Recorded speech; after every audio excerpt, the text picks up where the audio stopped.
오늘은 창세기 39장의 말씀을 가지고 성도 요셉의 삶이라는 제목으로 여러분들과 함께 하나님의 말씀을 함께 나누기를 원합니다. 오늘 성경 본문은 요셉이라는 한 성도가 어떻게 자신의 인생 가운데 하나님과 동행하며 살았는지를 보여주는 대목입니다. 이는 예수를 믿고 구원받은 동일한 성도인 우리에게도 요셉을 통해서 어떻게 우리가 이 땅에서 살아가야 하는지에 대한 안내와 지침을 주는 그러한 메시지라고 볼 수 있습니다. 오늘 창세기 39장 본문을 통해서 요셉의 삶에서 나타나신, 또 요셉의 삶에서 역사하신 하나님을 만남으로 우리의 삶에 다시금 영적인 조명들이 이루어지기를 간절히 바랍니다. 요셉이 애굽으로 팔려갔을 당시 그의 나이는 17살 정도 되었습니다. 그리고 그가 나중에 이제 애굽의 총리 대신이 된 나이가 그 당시는 30세 정도 되었다고 합니다. 17세의 소년이 30세의 애굽의 총리가 되기까지 13년이라는 시간은 그에게 그렇게 만만한 시간은 아니었습니다. 녹록한 시간은 아니었다는 거죠. 어떻게 본다면 만만한 시간이라기보다는 굉장히 혹독한 시간이었습니다. 여러분 한번 생각해 보시기 바랍니다. 나이가 17세면 우리 여기에 17세가 있는 줄 알고 있는데 17세 있죠? 그렇죠? 17세가 몇 명 있는 걸로 알고 있는데 제가 나이 17세의 애를 보면은 정말 세상 물정 모르고 살아가는 나이 17세 아닙니까? 그런데 그 17세의 한 소년에게 닥친 어떻게 보면은 부당하고도 기가 막힌 인생의 시련, 그리고 절망의 낭떠러지에 떨어질 것 같은 그러한 어떤 상황들이 그에게 일어났다는 거죠. 친형에 의해서 노예로 팔려가고, 또 타국에 가서 종으로 노예로 살고, 그리고 이후에는 억울한 누명을 써서 지하 감옥에 들어가서 감옥 안에서 살아가야 했던 그러한 고통 같은 인생. 여러분 만약 나이 17세의 아이가, 그 청소년이 그런 시련을 맞이하게 된다면 여러분 어떻게 될까요? 아마 대부분의 그 나이 또래의 청소년들은 낙심과 절망으로 하나님을 원망하고 어떻게 보면 자기 인생을 저주했을 수도 있었을 겁니다. 또 자포자기했겠지요. 그리고 충분히 스스로를 방치하고 타락의 길로 가기에 충분한 조건이었으며 시간이었을 거라고 생각이 됩니다. 하지만 요셉은 이런 혹독한 환경 속에서 절망하지 않고 원망하지 않고 좌절의 늪에서 빠지지 않았다는 것입니다. 그는 침몰하지 않았습니다. 그 이유는 무엇일까요? 그 이유는 오늘 성경 본문에서 우리에게 그 이유에 대해서 잘 이야기해 줍니다. 여러분 성경 39장 2절을 보시기 바랍니다. 2절 말씀을 보면은 여호와께서 요셉과 함께 하심으로 라고 말씀하고 있습니다. 요셉이 이런 혹독한 환경에서도 좌절하고 절망하지 아니하고 침몰하지 않았던 근거는 성경에서 나타나는 바와 같이 그가 여호와와 함께 했기 때문이라는 거죠. 여호와께서 요셉과 함께 하셨기 때문이었습니다. 하나님과의 동행은 그의 의지적인 노력과 헌신을 가능케 했던 하나님께서 부어주신 은혜였습니다. 사실 요셉이 자기가 의지적으로 무엇인가를 하고 자기 어떤 절망적인 상황에서 극복하려고 했던 그런 자원적인 노력도 있었겠지만 사실 그 내면을 정확하게 살펴본다면 그 내면에는 하나님께서 그와 함께 하셨던 하나님의 은혜로 말미암아 그것 또한 가능하게 했다는 거죠. 그렇기 때문에 요셉이 그 가운데서 이겨낼 수 있었다는 것은 하나님의 은혜였다는 것입니다. 하나님께서 늘 요셉과 함께 계셔서 위로해 주시고 소망을 주시고 절망 가운데서도 빛을 보게 하시고 그로 말미암아 감사하는 마음을 요셉에게 허락해 주셨기 때문이지요. 오늘 성경 본문 여러분들이 39장을 읽으셨는데 39장 어디를 보더라도 요셉이 절망하고 삶을 포기했다는 그런 흔적은 전혀 보이지 않습니다. 아니 오히려 그는 어려운 일이 생길 때마다 자신의 처지를 원망하기보다는 더욱더 하나님을 신뢰하고 자기가 있는 상황에서 더욱 최선을 다해서 하나님 앞에서 의를 행하며 살아가고 있는 모습을 봅니다. 근데 그의 모습은 하나님이 함께 하시는 자의 전형적인 모습이라는 거죠.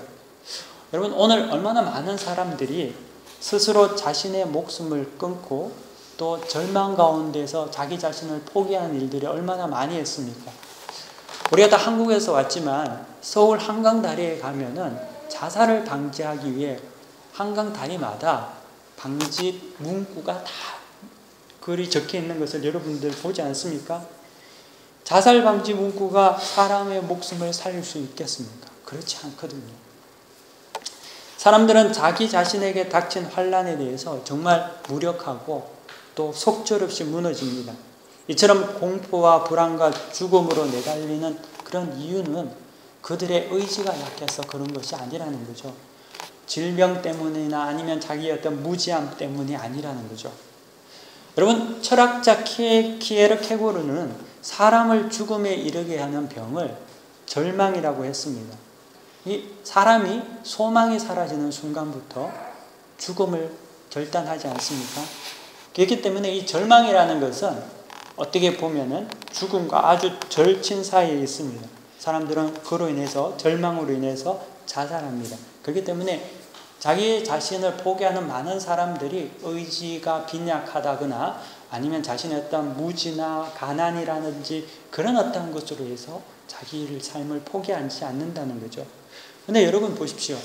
여러분 절망할 거리로 따진다면은 절망하고 죽기로 각오한다면은 오늘 성경에 나타난 요셉만큼 절망할 거리가 많은 자가 어디 있겠습니까? 17세 요셉은 죽을 거리로 따지자면 죽기로 마음만 먹는다면 하나님을 원망하고 자기 자신의 환경을 원망하고 처지를 원망하며 죽을 수 있는 수가 그런 이유가 수십 가지 아니라 수백 가지 수천 가지나 되는 그러한 사람이라는 거죠. 그런데 요셉은 절망하지 않습니다. 왜냐하면 하나님께서 함께 하셨기 때문입니다. 하나님께서는 절망의 시간에 소망의 빛으로 오셔서 절망이 더 이상 절망이 아닌 빛으로 인도하셨기 때문입니다. 여러분, 골짜기가 깊으면 봉우리가 높다고 하지 않습니까? 또 밤이 깊으면 아침이 가깝다고 하지 않습니까? 하나님께서 그 가운데 역사하셨다는 거죠. 그렇기 때문에 사랑하는 여러분, 여러분들이 늘 하나님과 함께 하시기를 여러분들이 기도하시기 바랍니다. 하나님이 나와 함께 늘 연합하셔서 하나님께서 내 속에서 온전히 역사하시도록 내 속에 늘 임재하시도록 여러분들이 간구하셔야 합니다. 그분이 내 속에 온전히 계실 때에 우리는 절망하지 않습니다. 우리는 실패하지 않습니다. 우리는 넘어지지 않습니다. 세상에 어떤 위기가 다가와도 넉넉히 이겨낸다는 거죠. 그게 하나님께서 우리에게 주시는 능력이고 축복이라는 거죠. 이 축복을 우리가 다 소유해야 한다는 겁니다. 주께서 우리와 함께 하시면 우리 또한 요셉과 같은 고난과 역경 속에서도 하나님으로 말미암아 능력 있게 이겨낼 수 있습니다. 하나님으로 말미암아 세상이 우리를 두려워하게 한다는 거죠. 이 하나님을 여러분들이 소유하셔야 합니다. 이 하나님을 여러분 소유하십시오. 그 하나님을 여러분들이 받아들이시기를 바랍니다. 시편 기자는 시편 42편 5절에 이렇게 말하고 있습니다. 내 영혼아 내가 어찌하여 낭망하며 어찌하여 내 속에서 불안해하는고 너는 하나님을 바라라. 그 얼굴의 도우심을 인하여 내가 오히려 찬송하리로다. 정말 암흑과 같은 상황에서 견딜 수 없는 시련의 상황에서도 하나님으로 인하여서 찬송하게 되는 것, 그것이 예수 그리스도를 품은 우리의 모습이고 성도 요셉의 모습이었다는 거죠. 여러분들이 이 마음을, 이 우리의 능력을 회복해야 될 줄 믿습니다. 오늘 성경 본문 말씀 1절으로 여러분 다시 보시기 바랍니다. 요셉이 이끌려 애굽에 내려가매 39장 1절은 이렇게 시작됩니다. 그런데 이 당시 애굽은 고대 근동의 가장 큰 문명 국가였습니다. 하지만 요셉에게는 애굽이라는 곳은 억지로 끌려간 장소에 지나지 않는다는 거죠. 애굽에 요셉이 내려간 것은 자기가 가고 싶어서 간 곳이 아니라는 겁니다. 애굽이란 요셉에게는 정말 억지로 끌려온 곳이었습니다. 하지만 비록 그가 끌려온 애굽이었지만 그것은 하나님께서 요셉을 통해 예배하신 섭리의 장소였고 예배의 장소였다는 거죠. 축복의 장소였다는 거죠. 하나님께서는 이후에 이 요셉을 통해서 야곱의 가족, 소위 말하는 이스라엘 백성을 훗날 기근에서 모두 구원하시고자 요셉을 먼저 선택하시고 자기가 생각도 못했던 상상치도 못했던 방법으로 애굽으로 이끌어 오셨다는 거죠. 이는 하나님께서 아브라함과 창세기 13장에 약속했던 그 약속을 성취하는 놀라운 약속의 근거였습니다. 그 약속의 근거를 요셉이라는 인물을 통해서 이루었다는 거죠. 요셉은 사실 자기가 노예로 애굽에 끌려올 때에는 그 사실을 전혀 몰랐습니다. 어떻게 그 일이 이루어지는지는 자기는 꿈에도 몰랐다는 거죠. 하지만 그의 삶에는 하나님의 원대한 계획과 섭리가 있었다는 거죠. 그렇기 때문에 하나님의 지혜는 인간의 지혜를 능가합니다. 그리고 우리가 이해할 수 없더라도 하나님께서는 우리에게 그 가운데서 역사하신다는 거죠. 성도들에게 왜 순종이 요구되어집니까? 왜 우리가 순종해야 하나요? 그것은 하나님께서 우리보다 크시기 때문입니다. 하나님께서 참 선이시기 때문입니다. 하나님께서 가장 선한 길로 우리 가운데 인도하시기 때문입니다. 왜 성도가 좌절하거나 절망해서 안 됩니까? 왜냐하면 어떠한 상황 속에서도 하나님께서 그 가운데 우리를 향하신 하나님의 원대하신 계획이 있기 때문이죠. 우리는 그것을 믿어야 합니다. 구레네 시몬이라는 사람은 예수님께서 십자가를 지고 가는 그 길목을 하필 그 시간에 지나가다가 뭣도 모르고 죄인의 십자가를 지고 간 사람이었습니다. 어떻게 보면 그는 자기 평생에 가장 재수 없는 날이었는지도 모릅니다. 왜냐하면 사형수의 십자가를 자기가 지고 갔는 날이 아닙니까? 하지만 그 이후에 진리의 예수님을 그가 만난 이후에 그는 억지로 질 수밖에 없는 그 십자가가 하나님의 놀라운 축복이었다는 거죠. 그리고 그의 두 아들은 바울과 함께 초대교회의 훌륭한 영적인 지도자가 되었다는 거죠. 요셉과 같이 우리도 자기 의사와 상관없이 억지로 끌려들 때가 있습니다. 하지만 사랑하는 성도 여러분, 그 억지로 끌려간 곳이 은혜의 장소입니다. 하나님의 축복의 장소입니다. 그것을 통해서 하나님께서 우리를 만들어 가시는 장소이라는 거죠. 그렇기 때문에 성도에게는 어느 곳이든지 천국이라는 거죠. 어느 곳이든지 하나님의 은혜가 있는 곳이라는 겁니다. 성도에게는 적극적인 순종과 더불어 또한 소극적인 순종도 함께 이루어집니다. 여러분, 적극적인 순종은 자원하여 하는 것이지요. 내가 하나님의 말씀을 감사함으로 순종하는 것입니다. 하지만 신앙생활이라는 것은 늘 적극적인 순종만 있는 것은 아닙니다. 비록 내가 싫고 거부하고 싶은 것이지만 그럼에도 불구하고 순종하는 것, 그 가운데 하나님의 축복이 있습니다. 하나님의 뜻이 이루어진다는 거죠. 적극적인 순종은 어느 누구나 모두가 할 수 있습니다. 하지만 소극적인 순종은 믿음이 성장해야지만이 할 수 있는 것입니다. 그렇다고 해서 소극적인 순종을 대충 하는 거라든지 엉성하게 아니면 내 멋대로 하지 못해 하는 것을 소극적인 순종이라고 말하지 않습니다. 소극적인 순종은 정말 내가 거부하고 싶지만 그렇음에도 불구하고 하나님을 사랑하기 때문에 자기 자신의 아픔을 접어두고 하나님을 사랑함으로 말미암아 순종하는 것을 소극적인 순종이라고 합니다. 소극적인 순종은 어떻게 보면 사랑의 결정체죠. 왜냐하면 사랑하기 때문에 자기가 희생할 수 있기 때문이죠. 또 소극적인 순종은 믿음의 결정체이기도 합니다. 왜냐하면 내가 믿기 때문에 내가 따라갈 수 있는 것입니다. 그것이 소극적인 순종이라는 거죠. 주님께서는 공생의 기간 동안 율법에 대해서 적극적인 순종을 하지 않으셨습니까? 하지만 또 동시에 소극적인 순종, 즉 완전한 인간이신 주님은 십자가의 지심에 대한 육신의 두려움과 모든 소욕을 내려놓고 온전한 순종을 통하여서 하나님의 뜻을 이루셨다는 거죠.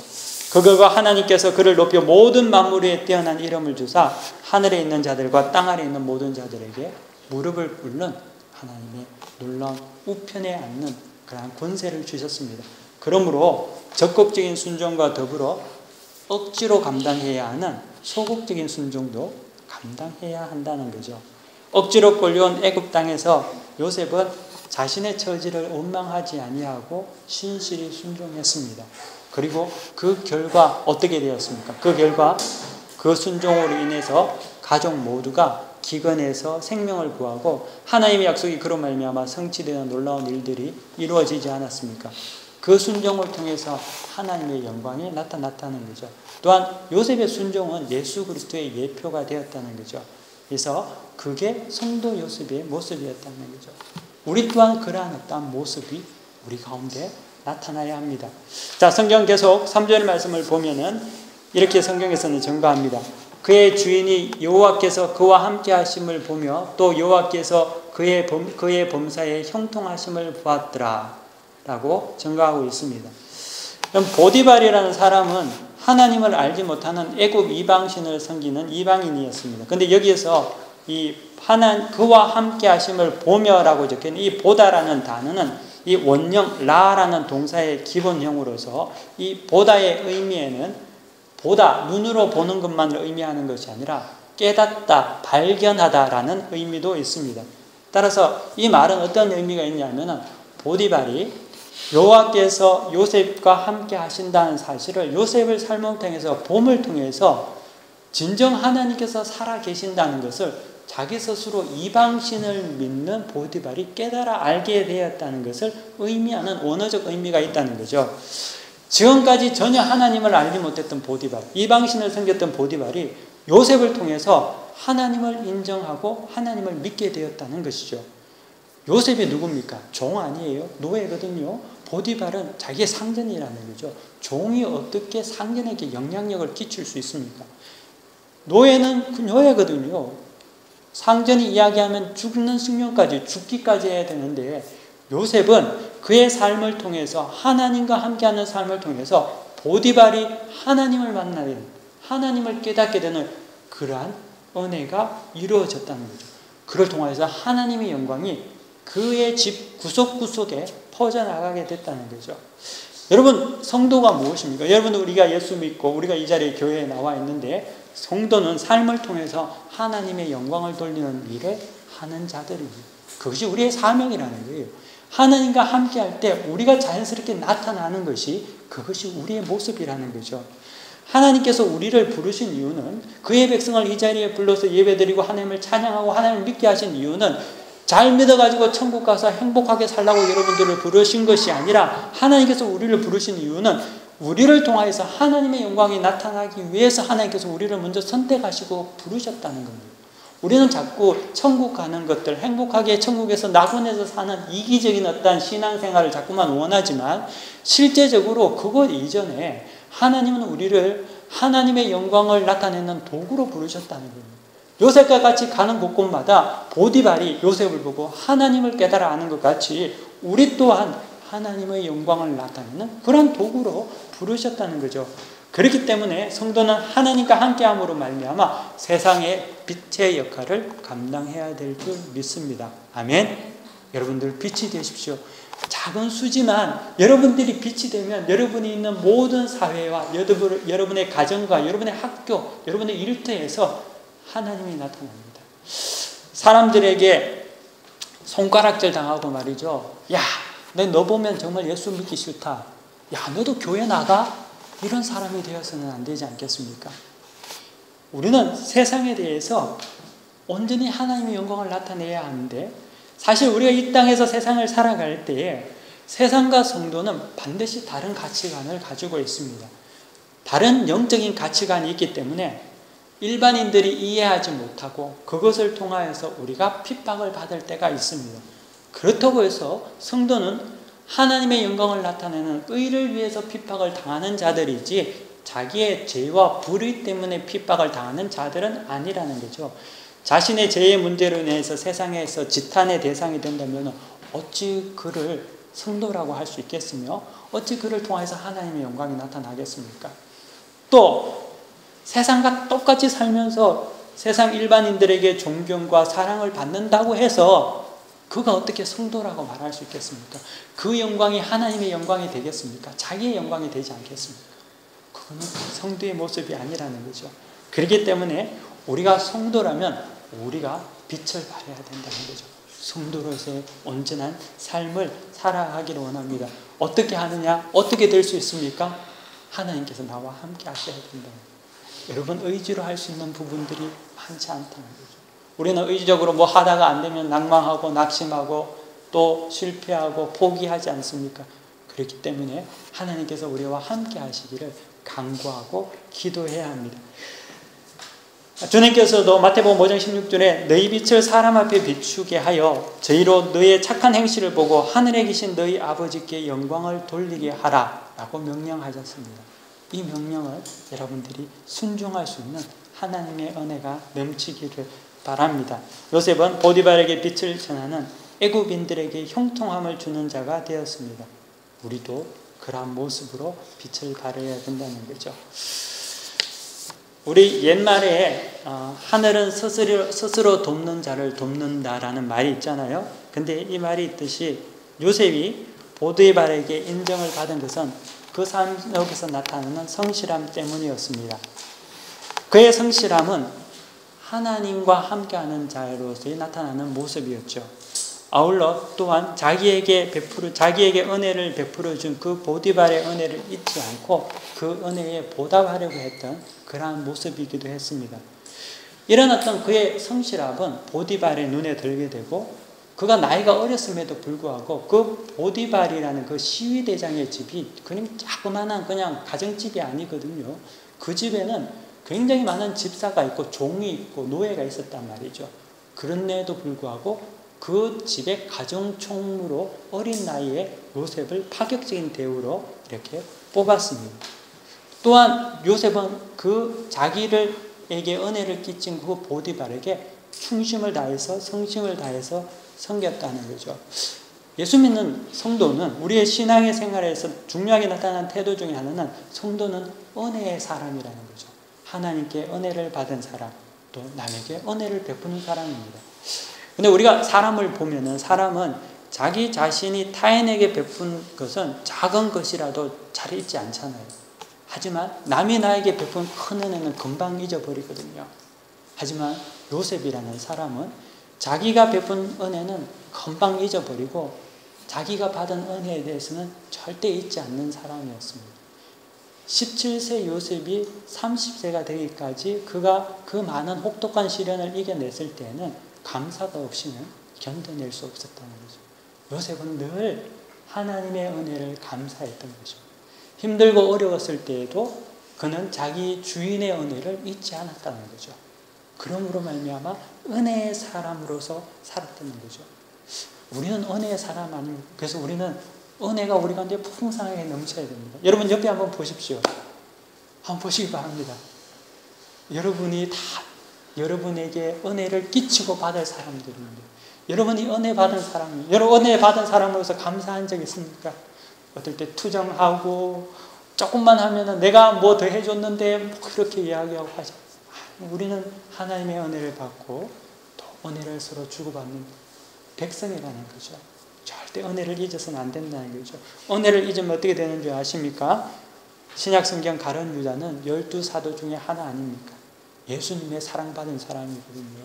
가룟 유다가 어떻게 보면 예수님이 신뢰했던 사람 중에 하나거든요. 물론 베드로, 요한, 야고보가 중요한 제자였지만 나머지 제자들 중에서 예수님께서 가장 신뢰하는 사람을 찾으라 하면 제 생각에는 재정을 담당했던 분이 아닐까. 가룟 유다가 회개 아니었습니까? 회개. 그런데 그 은혜를 잊어버린 거예요. 그냥 예수님을 그냥 파는 거예요. 은혜를 잊으면 이렇게 된다는 거죠. 은혜를 잊게 되면 감사가 사라지고 감사가 사라지면 아무리 큰 은혜가 부어져도 저주밖에 남는 게 없다는 거죠. 그렇기 때문에 우리는 늘 감사하는 자가 되어야 합니다. 그리고 여러분 주변에서 감사하는 사람과 사귀십시오. 입에서 자꾸만 불평하고 원망하고 이러는 것은 스탑! 그렇게 하지 말고 또 그렇게 한다면 그것을 자제시키고 감사하는 자와 함께 하십시오. 그러면 감사가 넘치게 되고 작은 일에도 서로 감사하면 그곳이 천국이 되는 겁니다. 가정도 감사하면 천국이 되는 거예요. 그것이 하나님의 은혜가 위로가 넘치는 하나님께서 우리에게 주시는 은혜의 수단입니다. 요셉이 고난 가운데서도 감사를 잊지 않고 하나님의 은혜를 기억했기 때문에 그 어려운 시기를 이겨낸 것 같이 우리 또한 하나님의 은혜, 사람의 은혜에 배은망덕한 삶을 살지 말고 늘 기억하며 살아가시는 모든 성도가 되기를 원합니다. 하다못해 미물인 짐승도 주인의 은혜를 잊지 않잖아요.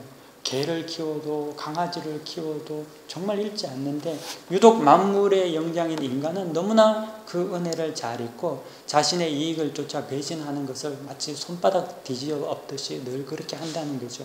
하지만 우리는 그렇게 해서는 안 된다는 거예요. 성도는 그런 것이 아니에요. 감사하고 조그마한 실수가 있더라도 이해하려고 노력하고 사랑으로 섬겨주고 그 은혜로 말미암아 교회는 살고 믿음의 성도들은 잘하고 그 은혜로 말미암아 모두가 풍성하게 된다는 거죠. 이런 요셉에게 하나님께서는 복을 내려서 보디발 가정의 총무로 평탄한 길을 살게 하셨고 또 이 은혜는 요셉에게만 임한 것이 아니라 오늘 성경 본문 5절에 보면은 여호와께서 요셉을 이해하여 그 애굽 사람의 집에 복을 내리심으로 여호와의 복이 그의 집과 밭에 있는 모든 소유에 미친지라 라고 이야기하고 있습니다. 하나님의 복은 절대로 고립되지 않는다는 거예요. 내가 하나님 앞에서 온전한 충만한 하나님의 은혜의 사람이 되면은 나로 인해서 주변이 바뀌고 행복해지는 것입니다. 그래서 이 은혜가 우리 가운데 주변의 모든 사람들이 덩달아 복을 받게 여러분들이 빛의 역할을 감당하시기를 바랍니다. 자, 그런데 여기서 요셉의 이야기가 끝나면은 그냥 해피엔딩으로 끝나면 얼마나 좋겠습니까만은 그렇지 않다는 거죠.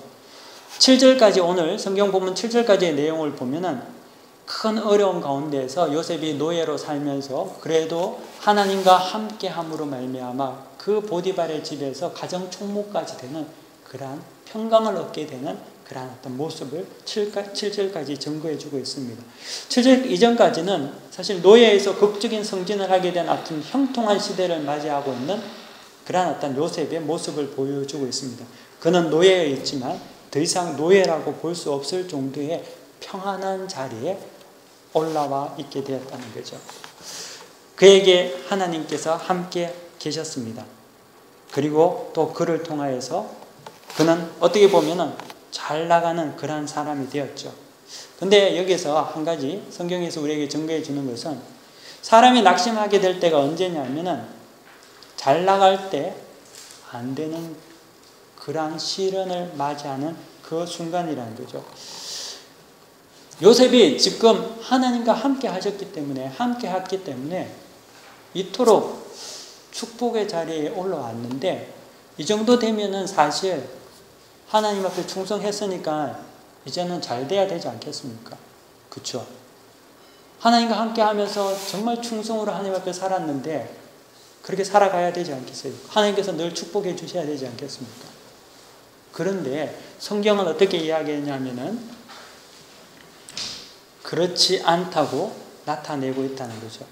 요셉이 가정 총무가 되었을 때 지금까지 당했던 것보다 더 큰 시련이 다가오는 것을 볼 수 있습니다.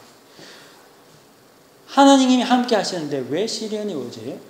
내가 하나님 앞에 충성하고 내가 정말 교회에 충성하고 내가 하나님 앞에서 정말 바르게 살고 온전한 헌금 생활하고 봉사하고 내가 정말 하나님을 충성되게 살았는데 왜 하나님께서 나에게 어려움을 줄까?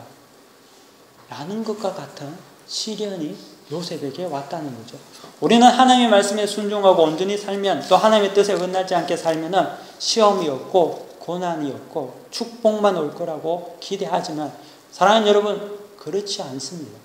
성경은 그렇지 않다고 이야기하고 있습니다. 모래 위의 성이든 반석 위의 성이든 동일하게 폭풍우는 몰아치는 법이라는 거죠. 하지만 모래 위의 성은 폭풍우에 의해서 정말 눈 깜짝할 새에 사라져 버리지만 반석 위의 집은 아무리 큰 거센 폭풍우라도 무너지지 않는다는 거죠. 고난은 인간의 지혜로 논리로 이해할 수도 없고 설명할 수도 없습니다. 왜냐하면 이는 죄와 타락의 근간 증거이기 때문입니다. 하지만 분명한 것은 그 고난이나 시련이 성도를 죽이지는 못한다는 거죠. 파괴하지 못한다는 겁니다. 시련은 우리를 죽이지도 못하고 더욱더 우리를 견고하게 만듭니다. 또 강하게 만들고 승리하게 함으로 만들므로 하나님의 축복을 성취하게 합니다. 여러분, 요셉에게 만일 7절 이후에 닥친, 여러분 7절 이후에 보면 보디발의 아내의 어떤 유혹의 이야기가 나오는데, 만약 보디발의 아내의 유혹과 같은 그러한 시련이 없었다면 아마 요셉은 보디발의 가정 총무로서 평생을 살다 끝났을 겁니다. 그리고 그는 이스라엘 백성을 구원하는 구원자가 되지 못한 하나님의 섭리도 이룰 수 없게 된다는 거죠. 이 모든 것이 하나님께서 우리의 인생을 인도하는 방법 중에 하나라는 겁니다. 그러므로 성도는 어떠한 상황 속에서 하나님을 신뢰하는 믿음이 필요합니다. 여러분, 왜 형통할 때, 요셉이 참 형통할 때 시험이 온 것 같죠. 왜 형통할 때 시험이 오고 시련이 옵니까? 왜냐하면 그때가 가장 우리가 두렵고 약해져 있는 시기이기 때문입니다. 왜냐하면 그때가 가장 미혹받기 쉬운 때라는 거죠. 아무것도 없으면 두려움도 없거든요. 소유한 것이 없으면 걱정도 없는 거예요. 하지만 내가 하나님 앞에서 뭔가를 가지기 시작하면 그때부터 소유에 대한 두려움이 생기게 된다는 거죠. 그러므로 말미암아 하나님을 우선순위로 쓸 수가 없다는 거죠. 둘 수 없다는 거죠. 그렇기 때문에 우리가 평안한 시기에 있을 때 굉장히 조심해야 될 것이 뭐냐면 그때가 타락할 수 있는 가장 쉬운 그러한 시기라는 거죠. 그래서 사단은 성도가 형통할 때 더 많은 유혹을 주고 넘어지게 합니다. 그러므로 성도에게 시련이라는 것은 저주가 아니라 회복의 시간이며 자기 자신을 성찰하고 성장케 하는 도약의 시간이라는 거죠. 그러므로 우리는 늘 깨어 있어야 합니다. 언제 사단이 와서 무너뜨리고 낙심케 할지 모르기 때문입니다. 그래서 여러분들이 기죽지 마시고, 그리고 또 쫄지 마시고, 낙심치 마시기를 바랍니다. 용환이 좀 데리고 올래? 왜냐하면 하나님께서 그 시기를 통하여서 우리를 성장케 하십니다. 여러분, 그 믿음을 가지시기를 바랍니다. 하나님께서는 이 시기를 통하여서 내 자신을 하나님과 견고하게 만드십니다. 그리고 난 이후에 오늘 성경 우리가 본문에 읽지는 않았지만 그 뒤에 보면은 하나님께서 요셉을 애굽의 총리로 만들지 않았습니다. 하나님의 원대한 목적은 가정 총무에 있었던 것이 아니었거든요. 하나님은 요셉을 애굽의 총리로 이스라엘의 구원자로 부르셨다는 거죠. 그렇기 때문에 그 길 가운데는 시련이 필요했다는 거죠. 하나님께서 그를 만드시는 훈련의 시간이 필요했다는 거죠. 이 보디발 아내의 유혹은 굉장히 집요했거든요. 그리고 그 유혹은 사실 한두 번으로 끝난 것이 아니었습니다. 잠 좀 깼니? 용환아? 네? 잠 좀 깼냐? 네. 자, 우리는 시련이 올 때, 자, 용환아, 봐야지. 이제 들어왔으니까. 알겠지? 우리는 시련이 올 때 어떤 생각을 하냐면 이것이 빨리 지나가면 좋겠다. 빨리 해결되면 좋겠다라는 그런 어떤 마음들이 많습니다. 그리고 그런 어떤 시련들은 어떻게 본다면은 우리에게 시험은 굉장히 집요하게 다가온다는 거죠. 여러분, 우리가 시험을 당할 때 사단이 그냥 10번 찍고 그냥 넘어가지 않는다는 거예요. 왜냐하면 사단의 공격은 10번이 아니라 우리가 죽는 순간까지도 계속 다가온다는 거예요. 오늘 성경에 보면은 이 요셉도 시험을 당할 때 보디발의 아내가 몇 번 눈짓하다가 그냥 끝난 것이 아니거든요. 보디발의 아내는 요셉이 감옥에 갈 때까지, 끝장을 볼 때까지 끝까지 무너진다는 거죠. 이것이 어떻게 보면 죄의 유혹이고 사단의 모습이라는 거예요. 네벌스탑 한다는 거죠. 그렇기 때문에 여러분, 우리가 시험 가운데 어려움이 있다고 해서 또 유혹을 받는다고 해서 한두 번 뿌리쳤다고 해서 내가 그것을 이겼다고 해서 여러분들이 자만해서는 안 되고 방심해서도 안 된다는 거죠.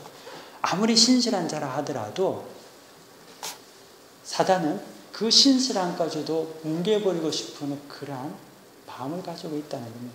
그렇기 때문에 우리가 잠시라도 방심하면 넘어지고 깨어진다는 거죠. 그래서 바울은 에베소 교인들에게 우리에 대해서 어떻게 이야기하냐면 우리를 군사라고 비유하거든요. 왜냐하면 군사는 완전히 문장을 하고 항상 5분 대기조와 같이 기다리고 있어야 된다는 거죠. 성령 안에서 무장하지 않으면 호시탐탐 기회를 노리는 우는 사자와 같은 사탄에게 넘어지고 반드시 실패하게 된다는 것입니다. 그렇기 때문에 고린도전서 10장 12절에는 바울이 고린도 사람들에게 그런즉 선질로 생각하는 자는 넘어질까 조심하라 라고 증거하고 있습니다. 바울은 인생 말년에 디모데에게 편지를 보내면서 이렇게 이야기합니다. 선한 싸움을 다 싸우고 끝까지 믿음을 지켰나니 라고 이야기를 합니다. 여러분 이 말을 들으면 저는 이 바울의 이 선한 싸움을 다 싸우고 끝까지 믿음을 지켰다는 말을 들으면 굉장히 마음이 정말 좀 뭉클할 때가 많습니다. 여러분 생각해 보십시오.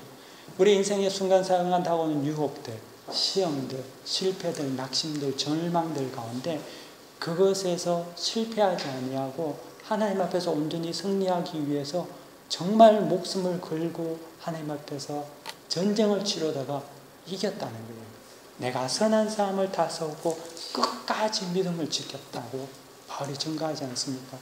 얼마나 위대한 영적인 장수의 냄새가 풍기지 않습니까? 근데 우리는 잘 못하거든요.